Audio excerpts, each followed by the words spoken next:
I'm Malcolm Darko, and I'm here with artist Tiziana Manerika. How are you doing today? I'm good, thanks, Malcolm. How are you? I'm doing great, thanks. Thanks again for doing this. My R- pleasure. really means a lot. So, I'd like to start off with asking you, when did you start developing an interest in visual arts, and where did it begin for you? I think I was interested in visual arts as soon as I could hold something to draw with, pretty much. I was always drawing. And from a very early age, I always carried a sketchbook wherever the heck I went. And I was drawing pictures of all my friends. I love drawing people, so I was drawing all their portraits.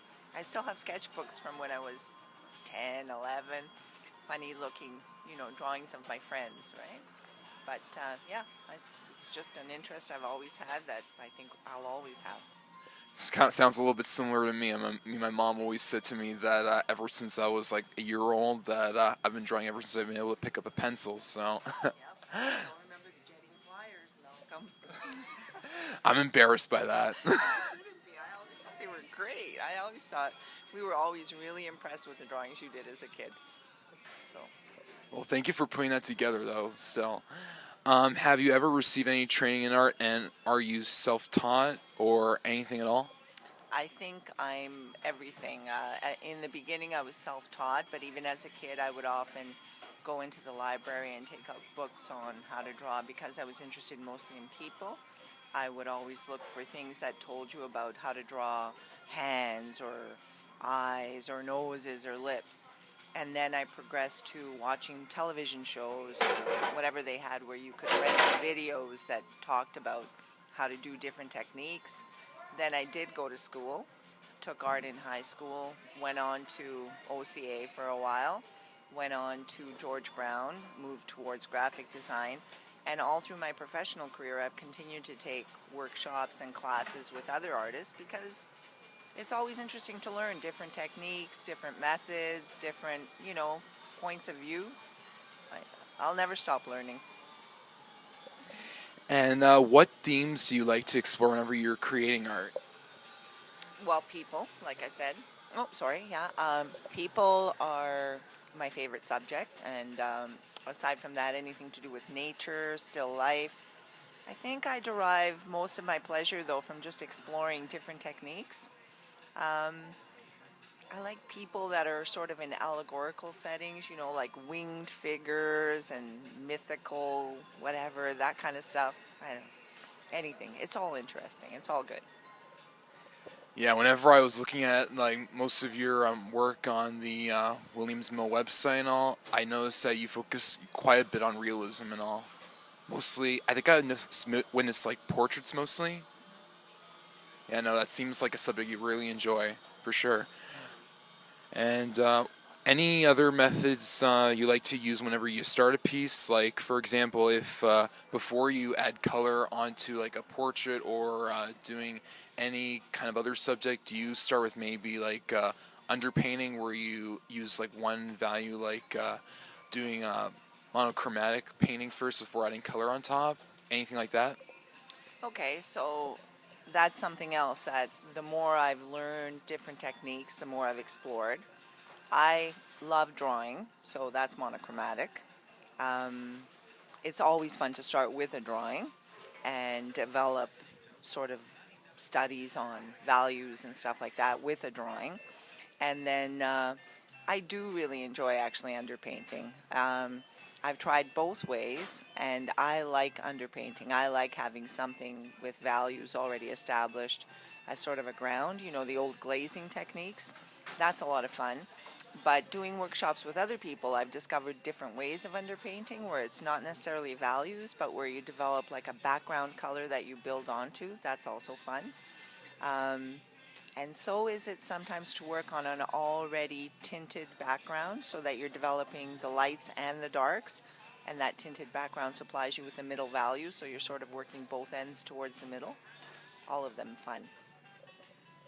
Yeah, no, I only asked because using underpaints that really helped me as an artist mostly. I mean, I have my painting teacher Jorgen to thank for that. I mean, it's a very helpful guide I find. Like that way, you feel you're not overdoing something, it's good to start with like one value and adding highlights and shadows before getting onto the actual colors, you know? So, Yeah. Do you sometimes find that you like the painting before you finish it?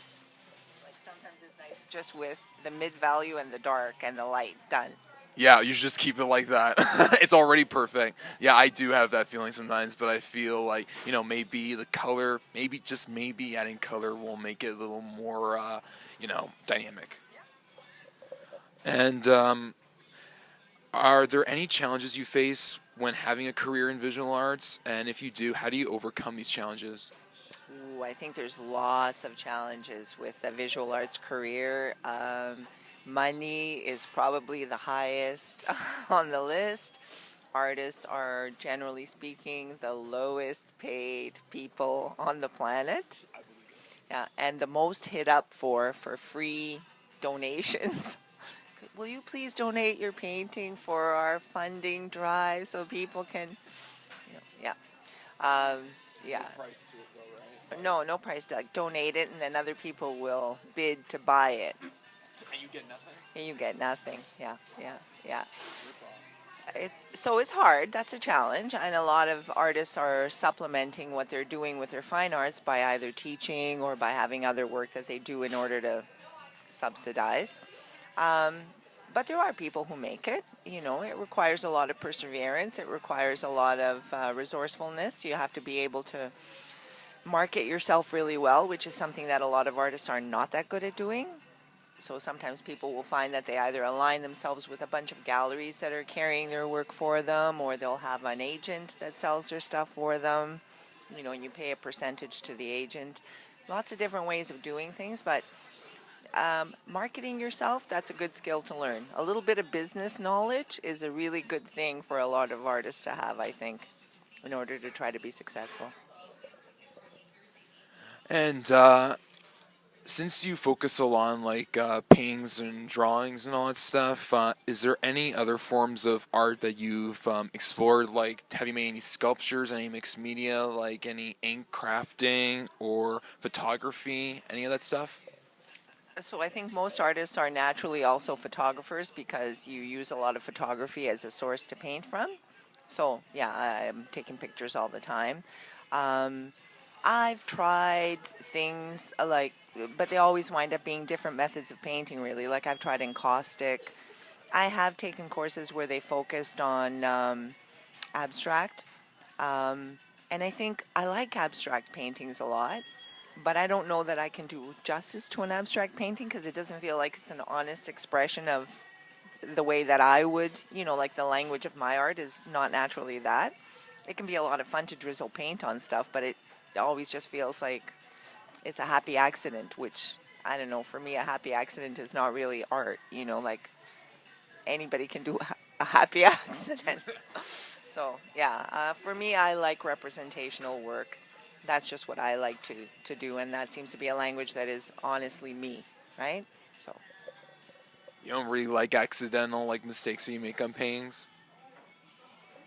if it happens on a painting that I'm working on and it's something, yeah, I don't mind a happy accident happening in my painting, but what I'm saying is I don't, um, when you just take paint and drop it on a canvas, and some people think that's a lot of fun, but I can't do that and think about that piece the same way as sort of selecting something that I want to paint and making it sort of appear. That's just feels different to me. So Yeah, no, I can understand that. I mean, sometimes I like that and sometimes I don't either. I mean, I feel like even though it's happy accident in a way, it might be to other people. I don't think so sometimes. And what's the best advice that you think you can give to any artists out there, like your best advice ever? be a lawyer. No, no, I'm kidding. Um, I think you have to be true to yourself. Um, not fall into being gimmicky or being following trends and stuff like that. Like I think for me, if you're going to be a true artist, it should be a true expression of yourself. It should be a way that you choose to express yourself honestly.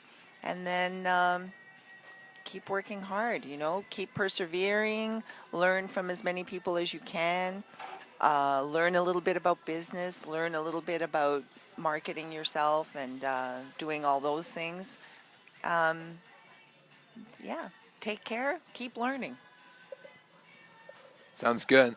And what places have you exhibited like your work at galleries and all of that? Do you do a lot of them right here in town?